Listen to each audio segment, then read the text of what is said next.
Hi, hello. Welcome to the episode of Isaiah's Newsstand. It's your host, Isaiah Edwards. The date is March the 10th, 2025. Hopefully, this episode finds you well, in good spirits, and high hopes. As for me, I'm doing pretty good. Happy Monday. Happy Garfield Day to you. Hopefully, you got that lasagna and it was nice and hot today. I myself, I feel like I did. Feel like it was overall a solid day. We went to work. Work was fine. It was a nice mix of slow and evenly paced. So we love that. Let's see. We went to the gym. Gym was crowded, which was somewhat annoying, but I mean, hey, it could be worse. I will say the nice thing with daylight savings from yesterday is that the sun was out a little bit longer. And also in Ohio, it's been warmer today, so it was in like the 60s. So overall, the vibes were nice. It was nice having the sun in your eyes a little bit longer, you know? So that was cool. The day was good. It treated me nice. I will say the only caveat I have, actually, I have two caveats. One is my throat has a little again, which is crazy because that would mean like 3 times that I'm getting sick at the end of winter. That's wild if that's the case. I mean, hopefully, come tomorrow, knock on some wood, we're good. But I mean, overall, it's not bothering me or hindering me or anything. So we're just gonna keep it moving. And then two, because it was so busy and a couple of machines were down, I went to do my shoulder incline or my shoulder press thing. I went to go do that with free weights for the first time in a really long time since I kind of had that injury. And it looks like it just pretty much activated it a little bit. So, feeling a little bit of sting, in my back shoulder area, which is kind of annoying. But hopefully it shouldn't be too bad, and I'll just, be mindful. You know what I mean? So, but update, my tailbone, that little, thing is seemingly healed over. So that's good. I'm happy about that. So yeah, let's go ahead and do the startup and get into some news. We have a lot to cover today. Pretty jam-packed. Do, do, do, do, do, do.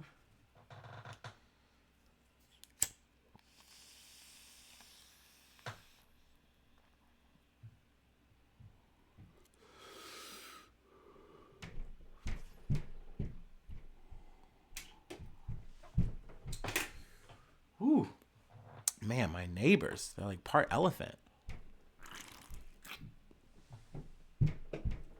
Boom, boom, boom, boom, boom. I don't know. I hope that doesn't come up on the audio, but it probably does. Anyway, from The Guardian, impeached South Korean president released from president, or let me just run that all the way back. Impeached South Korean president released from prison ahead of insurrection trial. South Korea's impeached conservative president Yoon Suk-yeol has been released from prison a day after a Seoul court canceled his arrest to allow him to stand trial for insurrection without being detained. After walking out of a detention center near Seoul on Saturday, Yoon waved, clenched his fist, and bowed deeply to his supporters who were shouting his name and waving South Korean and U.S. flags. Yoon climbed into a black van headed to his presidential residence in the capital. Skipping ahead a little bit. On Saturday, about 55,000 Yoon supporters rallied at Seoul's main districts, while 32,500 people demonstrated against him near the Constitutional Court. Yonhap news agency reported, citing unofficial police estimates. The public, however, remains largely anti-Yoon, which we love to hear, with 60% of respondents saying he should be removed from office and 35% opposing removal, according to a Gallup Korea poll on Friday. Yoon was arrested and indicted by prosecutors in January over his December 3rd martial law decree, which plunged the country into political turmoil. The liberal opposition-controlled National Assembly separately voted to impeach him, leading to his suspension from office. The Constitutional Court has been deliberating whether to formally dismiss or reinstate Yoon. If the court upholds his impeachment, a national election will be held to find a successor within 2 months. Seoul Central District Court said Friday it accepted Yoon's request to be released from prison, citing the need to address questions over the legality of the investigations of the president. Yoon's lawyers have accused the investigative agency that detained him before his formal arrest of lacking legal authority to investigate rebellion charges. Which I think all this is crazy. Because if we take it back, Yoon was literally just held up and not coming to court to face any of the shit. He was just like, nope, I'm not going to. Yes, I had my whole little tantrum and, I just want to get away with it and just leave me alone. And so at one point, there was a group that was tasked to, detain and arrest him. They were rebuffed back. And they said, okay, well, we're going to try again. And then they got him. And they're saying, well, because of this, there's legalities at play. There's technicalities at play that say you don't have the authority to, and you came too late, more or less. And essentially, it seems like the courts are holding that up. I think that's pretty feeble. I feel like the law is on the side of the people who arrested him. And, it is what it is, though. Hopefully he does face justice here and, he doesn't maintain power, but we'll see. Things are seemingly pretty tight at this point and not clear cut. So I don't know. I don't want to get ahead of myself. In some ways, yes, I am surprised that he was released, because in my mind, he deserves to be detained. He deserves to be in prison until he faces justice, and then he can go from there, whether or not he's guilty or not guilty, right? But I don't know. We'll stick and move there. Moving on to the BBC. Israel cuts off electricity supply to Gaza, minister says. Israel ordered all Gaza's electricity supply to be cut off on Sunday in an effort to pressure Hamas into releasing the remaining Israeli hostages held in the territory. Energy Minister Eli Cohen's announcement came a week after Israel cut off all aid supplies to the territory, which has a population of more than 2 million people. In a video statement on Sunday, Cohen said, "We will use all the tools at our disposal to bring back the hostages and ensure that Hamas is no longer in Gaza the day after the war." The decision to cut electricity is expected to primarily affect the operation of desalination plants, which are crucial for providing clean drinking water. The government said it has not ruled out cutting off water supplies, which is crazy because this is all collective punishment. Just to try to, say, hey, we don't want to do the ceasefire as we agreed on the terms that we agreed upon. We only want to live in this first phase of the ceasefire, and we want you to extend it. We want you to agree to extend it. The Trump administration backs us, so we feel completely enabled to do this. And meanwhile, Hamas is saying, no, let's move on to the second phase. Let's continue on with this because we inevitably want you guys to get out. We inevitably want to go to a peace talk, an actual peace talk, not just a temporary ceasefire, and then you come in and just continue your fucking genocide. Israel wants Hamas to accept an extension of the first phase of their ceasefire, but Hamas wants to start negotiations on the ceasefire's second phase, which would see the release of the remaining hostages from Gaza, withdrawal of Israeli forces, and a permanent end to the war. Also, there's talks of the third phase of, the two-state solution, which I said before is a complete nonstop for Israel. They don't want to have that conversation at all. They don't want anything close to that. They want to see the eradication of Hamas, and I'm putting that in air quotes because it seems like they know good and damn well that that's not something they can accomplish by just doing these military actions. They know that. What is happening in actions, though, is that they are just blowing up men, women, children, nonstop, every fucking day. So, that seems to be what they want to continue, right? And for them, the job's not done until what? That's at zero? I don't. Anyway, I definitely felt like it was important to cover this. It is an escalation of this collective punishment. It's crazy that they can just get away with this and that it's just all on the level and okay. But let's go ahead and take it to the States where we are doing more crazy actions in America, under the Trump administration. From ABC News, judge blocks removal of Palestinian activist who was detained at Columbia University.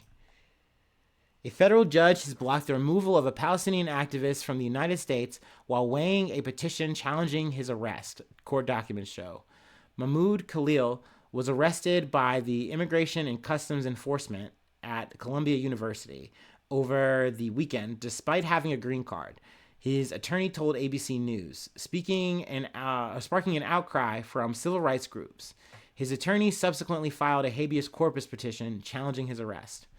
To preserve the court's jurisdiction pending a ruling on the petition, petitioners shall not be removed from the United States unless and until the court orders otherwise.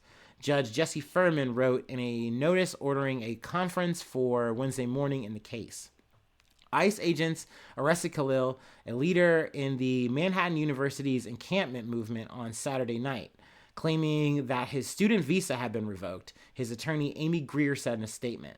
However, Khalil is in the United States on a green card and not on a student visa, Greer said Sunday. Despite informing agents about his legal status, ICE detained him, she said.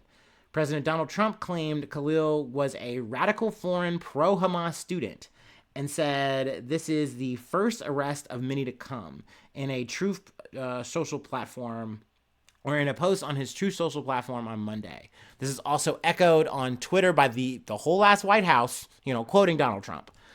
The Department of Homeland Security spokesperson Tricia McLaughlin said Khalil is a former Columbia University graduate student and was arrested by ICE in support of President Trump's executive orders prohibiting anti-Semitism. So we hate anti-Semitism so much that if you're anti-genocide, we're just going to fucking scoop you up. And do we have any legal grounds to do so? No. You're allowed to actually, have the freedom to express yourself, to do these kind of protests. But no, we're just saying you're flat out anti-Semitic and we're going to deport you. That is what we are doing here with these actions. You are sending this message of, if you stand up for things that we are against, we're just going to come for you. Laws be goddamned. We're just going to go full Gestapo on your ass. That is what this is. And not to mention, it's hey, not just people who are, potentially, from another country. This is trying to instill a chilling effect to stop you from protesting, period. Stop speaking out against what we are doing as an administration, as a government. Let it rock. Let it ride. You're wrong. We're right. That there's no ifs, ands, or buts about this. This is what they are trying to create here. Let me read a little bit more. Khalil led activities aligned to Hamas, a designated terror organization. McLaughlin said in a statement Saturday night, ICE and the Department of State are committed to enforcing President Trump's executive orders and protecting U.S. national security. Marco Rubio did some blah, blah, blahing on X. We're going to skip ahead there. Bahir Azami, one of the lawyers representing Khalil, called his client's alleged alignment with Hamas false and preposterous. So setting aside the false and preposterous premise that advocating on behalf of Palestinian human rights and to plead with public officials to stop an ongoing genocide constitutes alignment with Hamas, his speech is absolutely protected by the Constitution, and it should be chilling to everyone that the United States government could punish or try to deport someone because they disapprove of the speech they're engaged in, Azami told ABC News on Monday. Khalil's attorneys filed a habeas corpus petition on his behalf challenging the validity of his arrest and detention.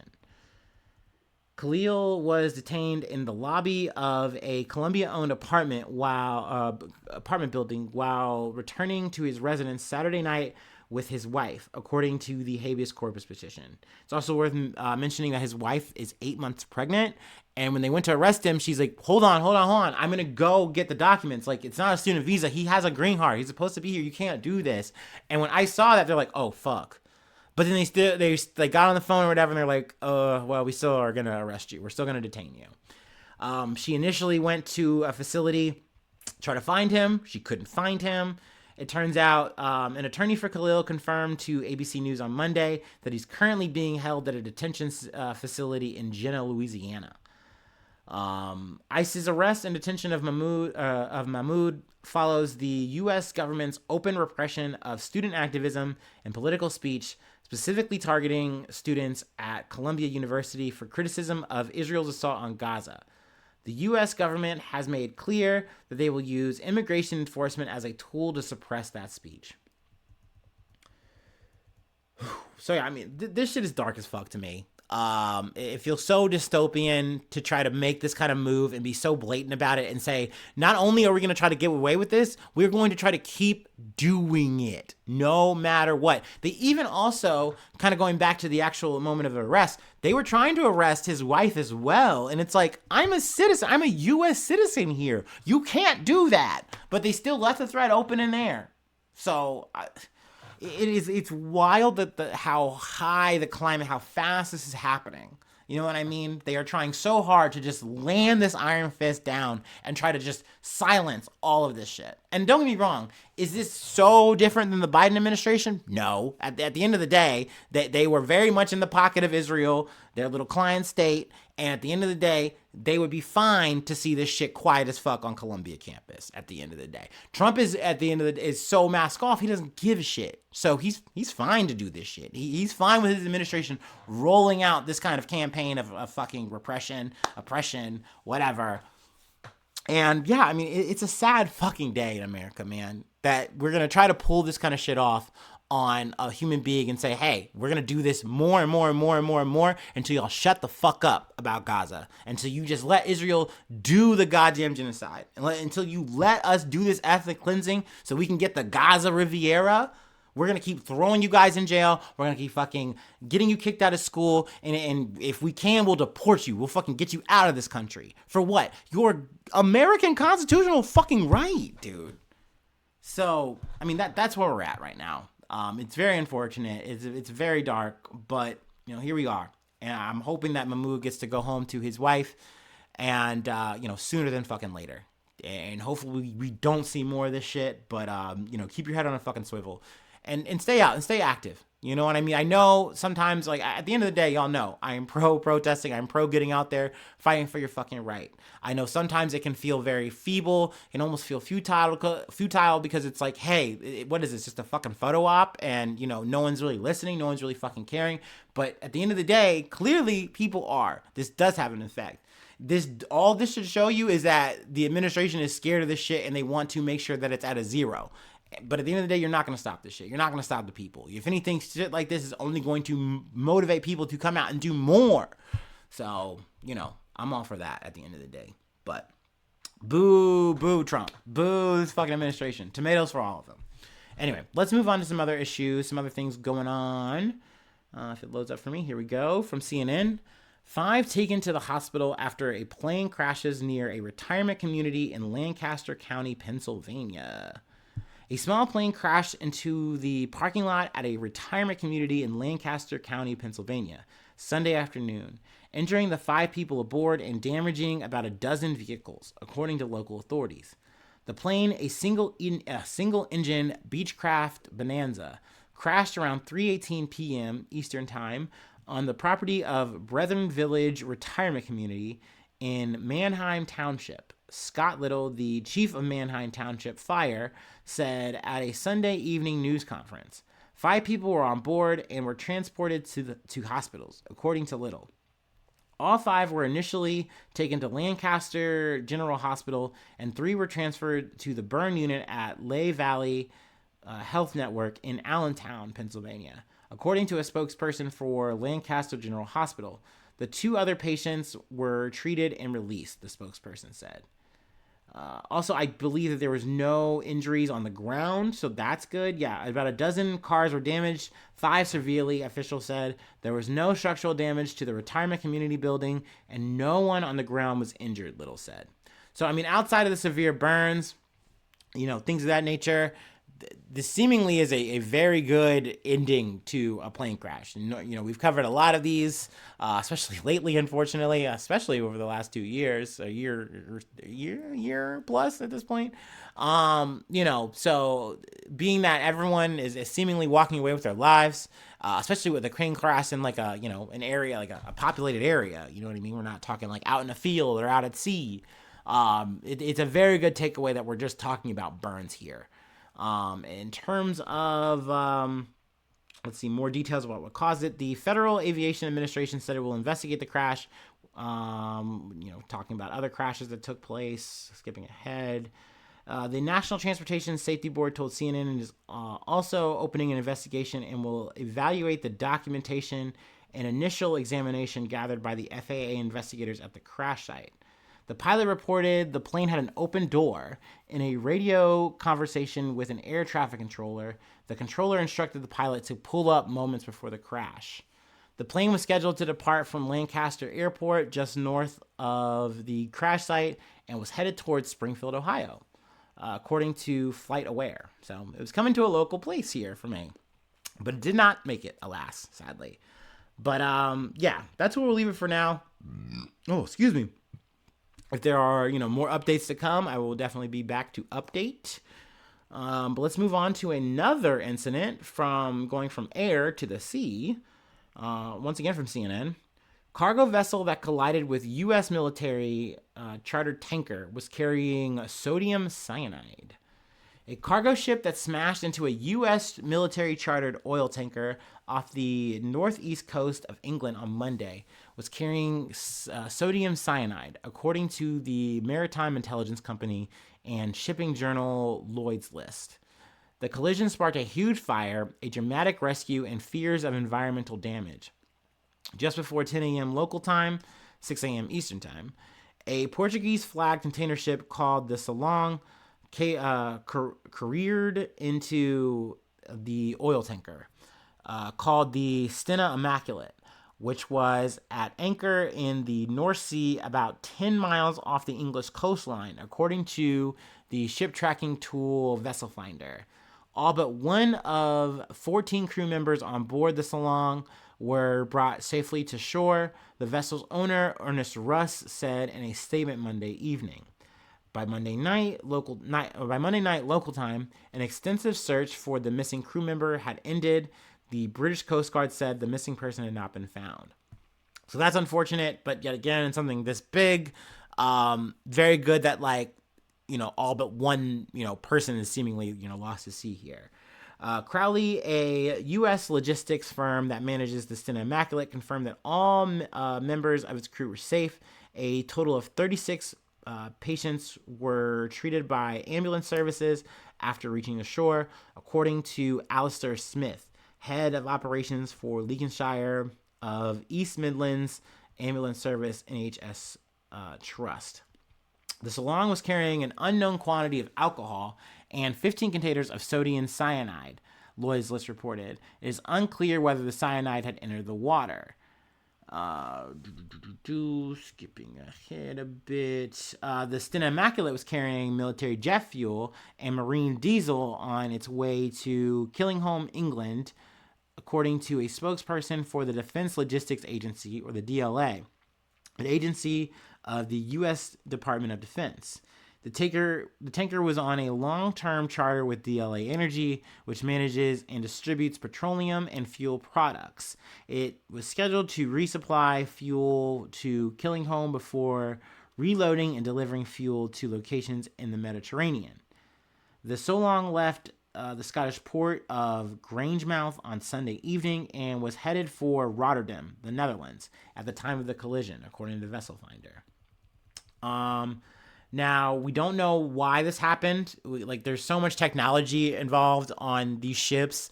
This shouldn't have happened. Especially this is a ship at anchor too on top of it. So it's not like it was moving. It's not like there was two moving parts and there was some kind of fog or storm or something. It's well, what caused this? How did this happen?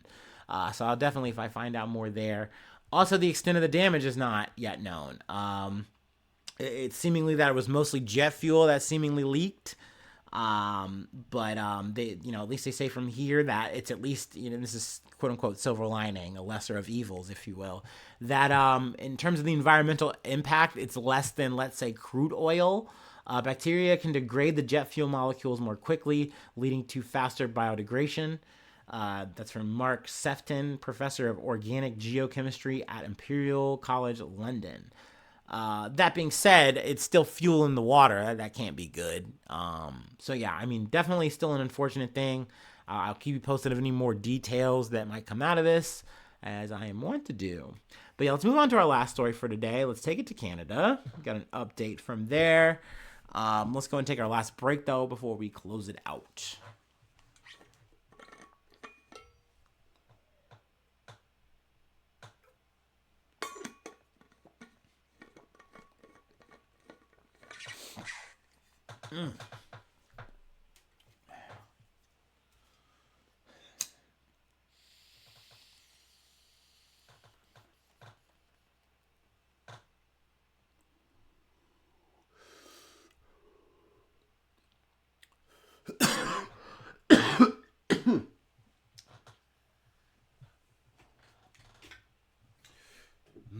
Excuse me.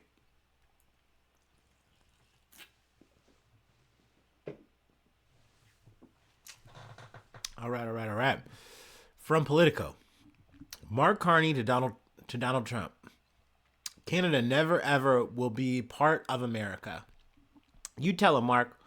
Mark Carney, a political rookie but experienced banker with a history of helming state financial institutions during crises, won the race to replace Justin Trudeau on Sunday.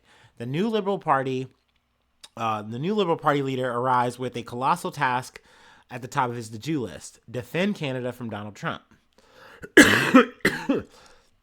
America is not Canada, and Canada never ever will be part of America in any way, shape, or form, Carney said in his victory speech. We didn't ask for this fight, but Canadians are always ready when someone else drops the gloves. Which I love that, because that's definitely like a little bit of a hockey reference there, and they're coming off that high of the little hockey win against from Canada to America. They apparently they waxed us. Hey, it is what it is. These things happen. Members of Canada's governing Liberal Party elected Carney in a landslide on the first ballot Sunday at an Ottawa convention center, steps away from Parliament Hill. He will officially take over as Canada's 24th Prime Minister during a swearing-in ceremony in the days ahead. The political landscape in Canada has been upended by the return of Trump, and for the first time in years, the governing Liberals are ascendant. One of Carney's first decisions will be whether or not to call a snap election in the middle of a trade war. He has identified Trump's rolling tariff threats as an economic and sovereign crisis. The Americans want our resources, our water, our land, our country, Carney said. Think about it. If they succeed, they will destroy our way of life. During his farewell speech, Trudeau said Canada is in a nation-defining moment. Democracy is not a given. Freedom is not a given. Even Canada is not a given, he said. Carney campaigned for the top job on his reputation as a disaster manager, arguing that he's the right person to take on Trump. He ran for leadership against former Deputy Prime Minister Chrystia Freeland, which I believe she was the one who stood up to Trudeau, and essentially they wound up having a parting ways. She wound up, I can't remember if she resigned or was fired. I think she resigned. But essentially she was ringing the alarm. She's like, look, like we cannot make any more concessions here to Trump and these tariffs and shit. The economy is already in shambles. We have to fight. Like, we have to do more. We have to even not just do more, but also be more prudent. So yeah, I guess she was going to take this and try to, fight to win the party. She did not. I'm very curious about this Mark Carney guy, because, they go through some of his accolades and stuff. He stood up to Trump before in some ways. He's been involved in the economy and managing the economy. Even during COVID, but he doesn't really have the political experience. You know what I mean? And I'm curious if that's going to be a factor against him, when elections do wind up coming up. Because, despite the fact that they've closed the gap, they're still 6 points behind the Conservative Party right now, the leading Conservative Party, that is. And, this might not be enough. You got rid of Trudeau. People weren't really feeling him anymore. They were done with him. But this might be a case of too little too late, even with the boost, because we talked about this in a previous episode. Trump doing all this tariff shit, saying, hey, I want to take over Canada, make it an American state, yada yada yada. This has galvanized not just Canada, but also the Liberal Party in terms of boosting their numbers. It's been good for them. And not to mention, this already pokes holes at the whole idea of this is just some play by Trudeau. No, dude, this is a wave that everyone's on right now in Canada. Everyone wants to fight against you at this point. You've made yourself the perfect enemy here. And, of course, that's something that Trump doesn't give a shit about at the end of the day. He just wants, these countries to fucking pay up to do what he says. You know what I mean? Despite the fact that, by the way, just mentioning a little bit of an aside here, he's playing fast and loose with our money, with the fucking economy. Like the Dow is taking nosedives because it's like, okay, last week you said, hey, we're gonna take a 30-day pause. I mean it, but like we're still gonna like make these concessions. We're gonna ease it in or whatever. But he's also said, I'm down to let us go into a recession. I am down to let America go into a recession, because I want these tariffs to be enacted and for us to get this quote unquote long-term, prosperity. That is not fucking promised, by the way, because we could just get stuck in a goddamn trade war and not get out of it and just be buried. And, next thing you know, everything we buy is just like double, triple the fucking price. Who goddamn knows? But needless to say, I mean, this is good for Carney and the Liberal Party. We'll see if they can actually turn the tides fully and potentially make a comeback win here. I don't know. My money is sadly on the Conservative Party. See if I can find it here. Yeah, Conservative leader Pierre Poilievre, has been forced to explain to voters he's not aligned with all of the opinions of the MAGA movement, as the Liberal Party attempts to draw comparisons between his and Trump's populist agenda. Which I like here, because up until this point of like Trump actually like hitting his stride and like really being like, yeah, fuck our allies, who gives a shit, fuck you Canada, fuck you Mexico, like once again, like just how kind of like Milei came up in Argentina, Bolsonaro came up in South America, way back when, before he was fucking thrown out. Now he's, doing his illegal shit. The model of Trump is so appealing, right?